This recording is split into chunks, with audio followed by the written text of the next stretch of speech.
कल हमने आपको पाकिस्तान की इंटरनेशनल शेम के बारे में बताया था कि कैसे पाकिस्तान के डेलीगेशन के अध्यक्ष बिलावल भुट्टो पाकिस्तान के शर्म का बायस बने हुए हैं। पाकिस्तान तो पहले से बदनाम है, दुनिया जानती है कि पाकिस्तान की बात का मतलब ही कोई नहीं होता, लेकिन ऐसे में पाकिस्तान को डिफेंड करने का काम कौन? यही पूरा जेल्ड लुक वाले अंग्रेजी के साथ उर्दू बोलने वाले बिलावल भुट्टो को दिया गया है। वो अपने बयानों से पाकिस्तान को और ज्यादा मजाक का विषय बना रहे हैं। एक एक करके आपको दिखाएंगे।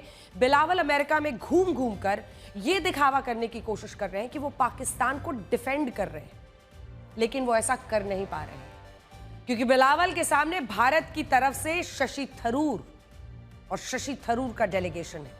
अब सोचिए, बिलावल भुट्टो जरदारी और डॉक्टर शशि थरूर का कोई मुकाबला है? भारत और पाकिस्तान दोनों के ही डेलीगेशंस अमेरिका में है। इसे सबसे बड़ा face of in Washington DC बताया गया। अब है तो ये भी भारत की नकल ही जो पाकिस्तान ने की है, अमेरिका में अपना डेलीगेशन भेजा। लेकिन जरा पाकिस्तान के इस डेलीगेशन की बातें सुन लीजिए, ये वहां जाकर कह क्या रहे हैं। बिलावल भुट्टो और उनका प्रतिनिधिमंडल अमेरिका जाकर अपने आतंकवादियों का बचाव कर रहे हैं। वो ये बताने की कोशिश कर रहे हैं कि पाकिस्तान का आतंकियों से कोई रिश्ता नहीं है, बल्कि पाकिस्तान तो खुद आतंकवाद का पीड़ित है। देखिए क्या क्या झूठ बोल रहे हैं। कह रहे हैं कि हम तो आतंकवाद से लड़ रहे हैं, हमारे पास दहशतगर्दी से लड़ने का बहुत ज्यादा अनुभव है। और यह भी कह रहे हैं कि अगर भारत चाहे तो वो हमारे अनुभवों से सीख सकता है। ऐसी बातों पर अब हंसी ना आए तो क्या हो कि अब भारत को पाकिस्तान से सीखना होगा कि आतंकवाद का मुकाबला कैसे करना है। अगर कहीं दुनिया में आतंकवाद फैलाने का कोई कंपटीशन होता है तो उसमें Pakistani hands down gold medal जरूर हासिल करेंगे। अगर दुनिया में कहीं इस बात की प्रतियोगिता होती है कि जिहादी कैसे बनते हैं तो पाकिस्तान उसमें जरूर जीतता, क्योंकि पाकिस्तान जिहादी बनाने में, आतंकवादी पैदा करने में, आतंकवादियों को एक्सपोर्ट करने में, उन्हें प्रशिक्षण देने में पूरी तरह से पीएचडी है, हुनर हासिल है। ये हमें बता रहे हैं कि भारत इनसे सीखे दहशतगर्दी का मुकाबला कैसे करते हैं। सबसे पहले आप पाकिस्तान की इंटरनेशनल शेम, जी हाँ, अब बिलावल जरदारी भुट्टो को इंटरनेशनल शेम ही कहा जा रहा है। उनका यह हास्यास्पद बयान सुनिए, फिर आगे बात करें। अगर आप भी ये सोच रहे हैं कि पाकिस्तान ने अपना पक्ष रखने के लिए किसको भेजा है, क्या ये ऐसे पाकिस्तान का बचाव करेंगे, तो ऐसा मत सोचिए, क्योंकि पाकिस्तान में सबकी सोच ऐसी ही है। और सोचिए, ये जो हीरा वहां से निकला है, जेल हेयर लुक वाला, वो ऐसा ही मुल्क है। ये आईएसआई को आतंकवाद से लड़ने का एक्सपर्ट बताते हैं। आईएसआई आतंकवाद से लड़ने में नहीं बल्कि आतंकी पैदा करने के लिए एक्सपर्टीज हासिल रखता है। और ये बिलावल भुट्टो ये भूल गए कि इनकी खुद की मां भी तो इसी आईएसआई का शिकार हुई थी। बिलावल की मां बेनजीर भुट्टो पाकिस्तान की पहली महिला प्रधानमंत्री बनी थी। 27 दिसंबर 2007 की शाम को उनकी हत्या कर दी गई थी। बेनजीर भुट्टो हत्या की शाम रावलपिंडी से एक चुनावी रैली संबोधित करके लौट रही थी। तभी हमलावर ने बेनजीर की कार के पास आकर उनको गोली मार दी और बाद में उसने खुद को भी उड़ा लिया। उस वक्त पाकिस्तान में परवेज मुशर्रफ की सरकार थी। परवेज मुशर्रफ यानी कि सैन्य तानाशाह, तो किसी लोकतांत्रिक सरकार का नहीं बल्कि सैन्य सरकार का मुखिया था। इस हत्याकांड में पाकिस्तान की जो एस्टैब्लिशमेंट है यानी कि फौज है वो शामिल थी, और आईएसआई भी उसी फौज का हिस्सा है। और सोचिए, बिलावल इसी आईएसआई के लिए कह रहे हैं कि आतंकवाद से लड़ने में एक्सपर्टीज है। बेनजीर भुट्टो हत्याकांड में 16 लोगों को आरोपी बनाया गया था। 355 बार पेशी हुई, 10 जज बदले, 114 लोगों ने गवाही दी, लेकिन आरोपियों में से केवल 8 को ही गिरफ्तार किया गया। हमले का मुख्य आरोपी तालिबान कमांडर बैतुल्ला मसूद अमेरिकी ड्रोन हमले में मारा गया। तालिबानी यानी कि वो आतंकी संगठन जिसे पाकिस्तान की ही आईएसआई ने तैयार किया, अमेरिका के लिए पाला पोसा, और जिसकी तस्दीक एक से एक राष्ट्राध्यक्ष पहले ही कर चुके हैं। इमरान खान से लेकर शहबाज शरीफ और उनके विदेश मंत्री, रक्षा मंत्री, सब ने विश्व को बताया कि हां, हमने इन आतंकी संगठनों को पाला पोसा। अफगानिस्तान में सोवियत संघ के खिलाफ जिहाद के लिए तैयार किया था इसी तालिबान को आईएसआई ने। वही तालिबान बिलावल की मां की हत्या में शामिल था और आज उसी की वकालत कर रहे हैं बेनजीर भुट्टो के बेटे बिलावल भुट्टो। ऐसे आरोप भी लगे कि तत्कालीन राष्ट्रपति जनरल परवेज मुशर्रफ खुद चुनाव से पहले बेनजीर को मरवाना चाहते थे।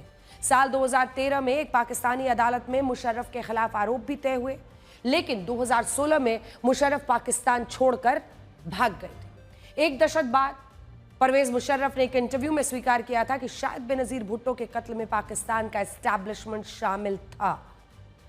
इससे बड़ा कबूलनामा पाकिस्तान में एस्टैब्लिशमेंट का इशारा मुल्क की फौज और ISI के लिए ही किया जाता है। और क्या ये फैक्ट्स बिलावल भुट्टो को पता नहीं है, या फिर आज कुर्सी, ताकत, सत्ता इतनी बड़ी दिखाई दे रही है कि उसके लिए अपनी मां की हत्या भूल गए, याद ही नहीं है, या फिर मौका परस्ती में वो भूल गए हैं। फिलहाल तो यही लगता है। They are claiming to be innocent, that they had nothing to do with this, that they themselves are victims of terrorism. Indeed, I know that Bilaval Bhutto's mother Benazir was killed, and that's, one sympathizes with the young man for the loss of his mother to terrorism. But the famous quote of Hillary Clinton comes back to haunt all the Pakistanis, which is, how can you breed vipers in your backyard and expect them to bite only your neighbors? Some of them will turn around and bite you, and that's sadly the experience of many in Pakistan. But I'm just saying that from our point of view, it's very difficult to sympathize with the Pakistani authorities who have unfortunately created this phenomenon. It is Pakistan that trains these people, equips them, finances them, deploys them. You remember how in 26/11, the attacks in Mumbai in 2008, we actually had even the voice of the handler in Pakistan recorded, giving minute-by-minute instructions to the killers in Mumbai to go ahead and kill people. And that was the kind of horror we've been seeing directed from Pakistan. It's unfortunate that a young politician from Pakistan, who should be spending more of his time in fixing his own country, is in the US defending some of those who may be responsible for assassinating his mother. So that's the reality and that's the difference. तो इस बिलावल भुट्टो का जवाब देने के लिए हमारे सांसद ही काफी हैं। बिलावल भुट्टो अमेरिका जाकर खुलेआम अपने देश के आतंकवादियों का बचाव कर रहे हैं। आपने सुना उन्हें, याद होगा आपको, पाकिस्तान के आतंकी ठिकानों पर भारत की स्ट्राइक में मारे गए आतंकियों के जनाजे की नमाज और उसके लश्कर तैयबा के कमांडर ग्लोबल टेररिस्ट हाफिज रऊफ ने पढ़ाई थी।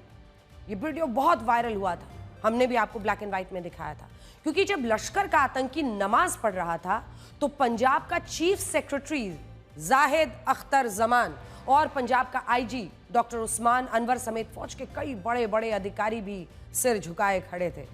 पाकिस्तान ने दुनिया में ये बहुत प्रोपेगेंडा किया कि ये कोई आतंकी नहीं है, बल्कि ये कोई दूसरा व्यक्ति है। भारत ने पहले दिन से इस वीडियो को आधार बनाकर पाकिस्तान को एक्सपोज किया और विदेश गया भारत का डेलीगेशन भी यही कर रहा है। अमेरिका के तमाम जगहों पर डॉक्टर शशि थरूर पाकिस्तान के आतंकी की यही तस्वीर दिखा रहे हैं। अब ये भी बिलावल भुट्टो को बहुत ज्यादा चुभ रही हो और वो फिर से इस आतंकी का बचाव कर रहे हैं। एक तरफ है बिलावल भुट्टो जो अपनी अंग्रेजी ग्रस्त उर्दू में कुछ समझाने की कोशिश करते हैं, फिर अंग्रेजी भी ऐसे एक्सेंट के साथ बोलते हैं कि ना उनके मुल्क के लोग समझ पाए और ना विदेशी समझ पाए। और इन सब के सामने है शशि थरूर, डॉक्टर शशि थरूर, जो हर बात को प्रूफ के साथ, दलीलों के साथ, तर्क के साथ रख रहे हैं। बिलावल पाकिस्तान आर्मी का वही घिसा पिटा बयान दोहरा रहे हैं कि आतंकी नहीं बल्कि कोई दूसरा व्यक्ति है। नाम तस्वीर सब हमने आपको दिखा दी। बिलावल भुट्टो साफ तौर पर झूठ बोल रहे हैं, बचाव कर रहे हैं जिस शख्स का, वो लश्कर का घोषित आतंकी है, लेकिन अब बिलावल के पास उसका बचाव करने के अलावा कोई दूसरा रास्ता बचता भी नहीं है। देखिए, हकीकत यह है कि पाकिस्तान ने आतंकियों का बचाव करने के लिए अपने इस डेलीगेशन को नकल करके हमारे डेलीगेशन के पीछे पीछे पहुंचा दिया है। पाकिस्तान को इस बात की सबसे ज्यादा मिर्ची लगी हुई है कि भारत ने सिंधु जल समझौता आखिर कैसे रद्द कर दिया है। पाकिस्तान दुनिया में तर्क देता फिर रहा है कि भारत तो इस समझौते को रद्द कर ही नहीं सकता है, भारत के पास ऐसा कोई अधिकार ही नहीं है। लेकिन भारत की तरफ से यह बात साफ कर दी गई है, टेरर एंड टॉक्स यानी आतंक और बातचीत एक साथ नहीं चल सकती। ऐसा बिल्कुल नहीं हो सकता है कि पाकिस्तान आतंक भी फैलाए और फिर हम उसके साथ बातचीत भी करें, समझौते भी करें, पानी भी दें, व्यापार भी करें। हालांकि पाकिस्तान की यह भरपूर इच्छा है कि भारत की तरफ से कुछ भी किसी तरह से बातचीत का प्रस्ताव आए, बिलावल भुट्टो अमेरिका में घूम घूम कर ये प्रस्ताव दे रहे हैं कि भारत के साथ अब बातचीत होनी चाहिए। मीम बनाने वालों को भरपूर मौका देने में भरपूर विश्वास रखते हैं यही बिलावल जरदारी भुट्टो, और इसीलिए मतलब ऐसा लगता है कि वो वहां पर उन्हें एक मंच मिल गया है और उन्हें वहां पर कुछ जादू के ट्रिक्स दिखाने हैं। देखिए, गंभीर चीज होती है कूटनीति, और उसमें सिर्फ और सिर्फ मखौल उड़ा रहे पूरे पाकिस्तान का विश्व में जाकर। पाकिस्तान के रक्षा मंत्री ख्वाजा आसिफ की तरफ से एक नया बयान आया है जिसमें वो दावा कर रहे हैं कि अब भारत और पाकिस्तान के बीच शिमला समझौता भी नहीं है। उनका दावा है कि शिमला समझौते का कोई मतलब नहीं रह गया। उन्होंने शिमला समझौते के लिए डेड शब्द का इस्तेमाल किया, यानी कि पाकिस्तान के लिए शिमला समझौता मर चुका है।